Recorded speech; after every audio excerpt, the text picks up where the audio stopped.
क्या भारत की सबसे पुरानी पहाड़ियाँ खतरे में हैं?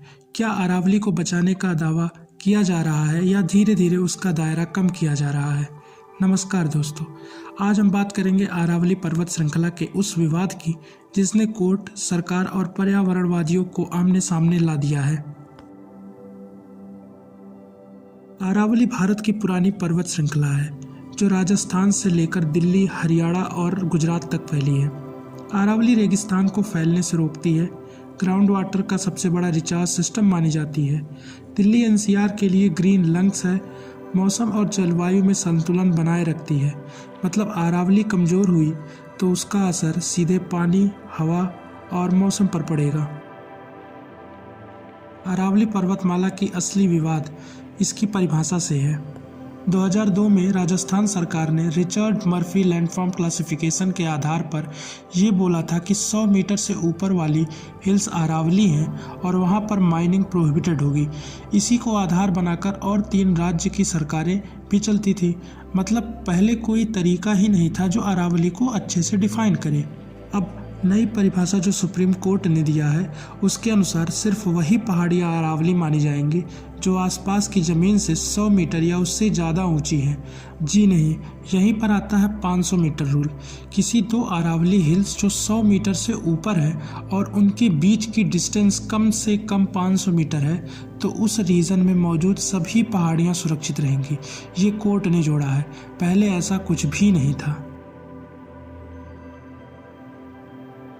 पर्यावरण मंत्री श्री भूपेंद्र यादव जी का कहना है कि यह 100 मीटर का नियम नया नहीं है, पहले भी लागू था।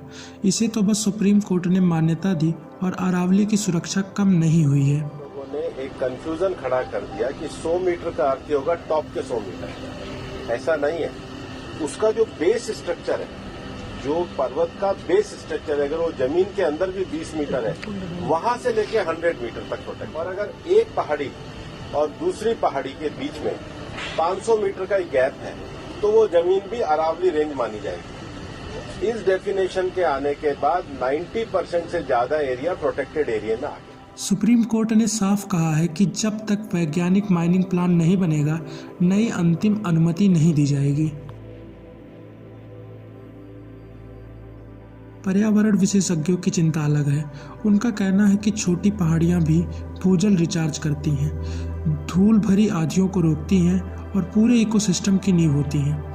अगर इन्हें अरावली की कानूनी परिभाषा से बाहर कर दिया गया तो खनन और निर्माण रोकना मुश्किल हो जाएगा।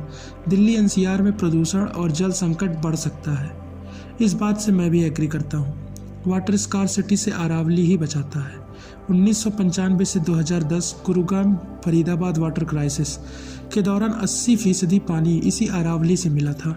इतना ही नहीं, 1985 से 1995 में जब अलवर की 5 नदियां सूख गई थी तब अरावली पर स्लोप डैम्स बनाकर करीब 1000 से ज़्यादा गांवों को पीने का पानी दिया गया था। लेकिन अब माइनिंग हो रही है, अरावली खत्म की जा रही है। लेकिन ऐसा नहीं है कि अरावली में कभी माइनिंग होती ही नहीं थी। बिना किसी रूल्स के माइनिंग होती थी, जिसे इलीगल भी कहा जाता है। मई 2024 में सुप्रीम कोर्ट ने कहा कोई भी राज्य सरकार अंतिम माइनिंग परमिशन ना दे जहां तक अरावली हिल्स और रेंजेस हैं, लेकिन पहले से लीगल माइनिंग जारी रह सकती है। अदालत ने यह भी कहा इलीगल माइनिंग रोकना ज़रूरी है और पहले कोई स्पेसिफिक डेफिनेशन ही नहीं थी। अरावली के लिए राज्य सरकार अपनी अपनी परिभाषाएं रखते थे और अब सरकार और सुप्रीम कोर्ट ने कहा है नया माइनिंग लीज नहीं मिलेगा जब तक पूरा MPSM management plan for sustainable mining तैयार नहीं होता। इतना ही नहीं, कुल अरावली क्षेत्र का केवल 0.19% जगह को माइनिंग एलिजिबल बताया गया है और बाकी 90% से ज़्यादा हिस्सा संरक्षण में रहेगा। तो सवाल यह नहीं है कि सरकार सही है या पर्यावरणवादी। सवाल यह है क्या आने वाले वर्षों में अरावली सच में सुरक्षित रहेगी या परिभाषा के खेल में उसका दायरा सिमट जाएगा। शायद इसका जवाब फाइलों में नहीं, ज़मीन पर दिखेगा। आपका इस मुद्दे पर क्या कहना है? क्या 100 मीटर नियम सही है या खतरनाक? कमेंट में अपनी राय ज़रूर लिखिए और चैनल को सब्सक्राइब और वीडियो को लाइक भी करते जाइए। मिलते हैं नेक्स्ट वीडियो में। धन्यवाद।